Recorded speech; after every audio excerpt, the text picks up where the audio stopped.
campaign prepares an amazing table, but multiplayer's your meal.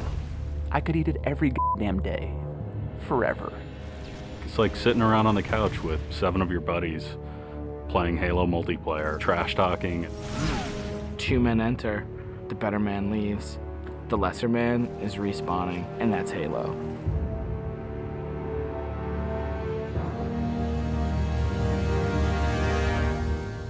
The beta. It's super important to have these like big ticket like milestones that sort of force a bunch of wishy-washy designers to get their shit together. So for the multiplayer team, it is absolutely a test of all the stuff we've been doing. Destination. I'm really terrified about what people are going to say. The public beta is where it all comes together. Beat the shit out of our code, come break our cookie system, come try to, like, it's a great security test. Maybe they're going to find new glitches that we can fix. That's why I'm like, please, please, find new glitches, find new glitches. We made a bunch of changes in Reach that are pretty significant. For multiplayer, especially, there's a lot of people who are super passionate about the features that we put into it. The DMR is absolutely an awesome, worthy successor to the battle rifle. You kind of get control over how accurate your shot is going to be. If you're spamming that trigger as fast as you can fire it, it's going to go kind of wild. If you're trying to like hit a guy really, really far away, then you have to slow that down. Everyone's totally destroying with the DMR. It's like everyone's got a Death Star in their hands. I usually go back to the Needler. That's one that always makes me happy. Everyone's always wanted the Needler to be sweet because it's hilarious and fun. Then it gets too sweet, or all of a sudden like something gets fixed, and it's like, oh, tracking's fixed now, and you're like, guys just burst.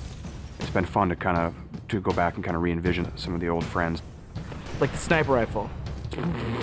Like I pick up the sniper rifle and I'm like, this is it. It's totally happening. And I'm about to rain death on the plebeians that I work with. Overkill. And I'm like, yep, it's back. The Covenant focus rifle is awesome because it's like that Sentinel beam from Halo 2, but now it's a sniper weapon. When the pistol started to come back, it was insane. It was so awesome. I'm super excited to see what people do with armor abilities. It totally changes the game. You've got this secret weapon in your back pocket that's your 4th leg of fun. What do you want to be? Like invisible? Do you want to fly? Do you want to turn to stone?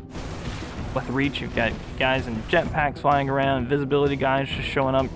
It's kind of a give and take between us and Sage and Josh trying to figure out like what's that perfect balance with all the new stuff. There's a lot of that goes on. They're like, shh, don't tell Sage, she'll nerf it.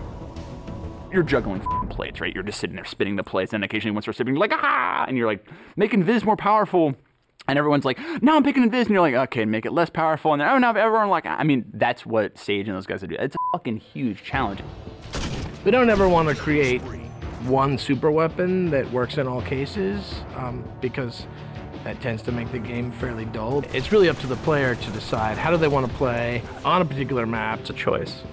Double kill. That's, I think, Halo at its best is like making these choices. You start the game, and immediately you get to choose a loadout. You're making a single selection that includes your armor ability and your weapon. We sort of pair those intentionally. It breeds this smarter combat.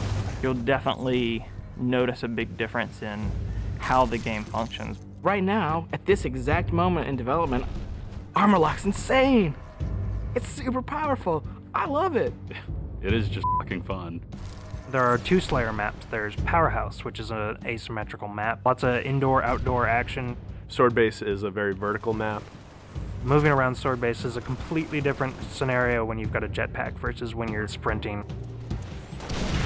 This time around, we decided to integrate all of the multiplayer maps within the campaign. Overlook is another Pioneer-style base. We're using it for a game type called Generator Defense.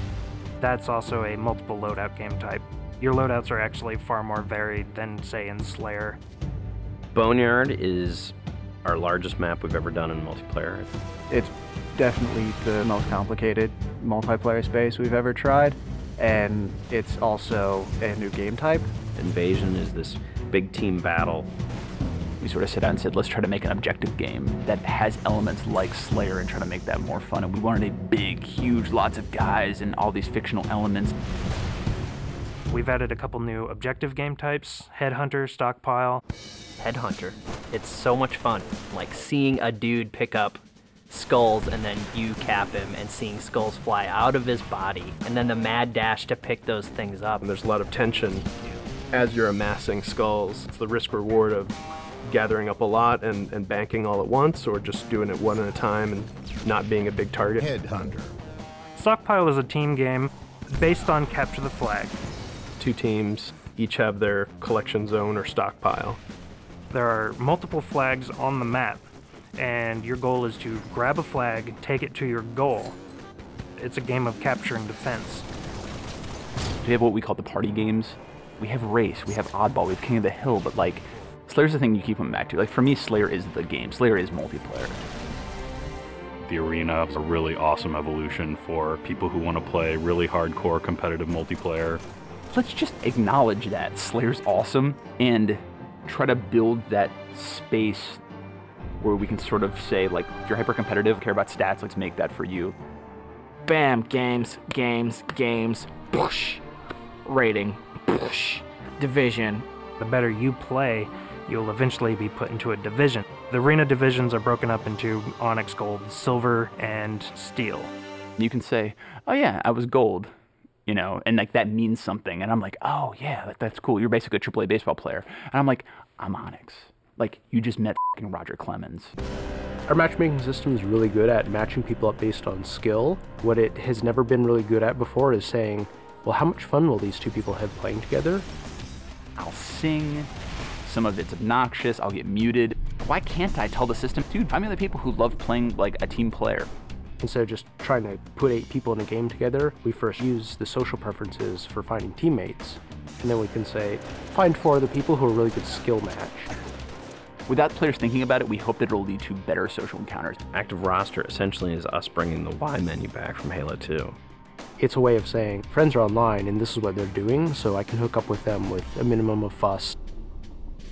Everything that you see in the game, there's a path to getting. We can make this game about you.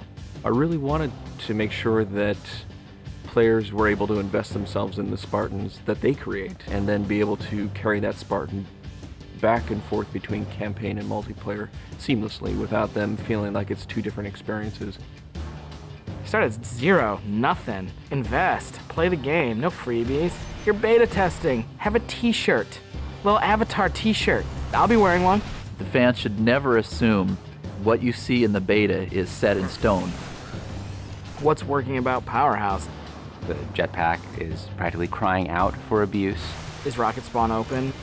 Is that good? In the end, it's all about the game, and the game is king. There's that magical step in the process, like it stops being software, and all of a sudden it's more like this thing. I'm playing with my friends having a beer.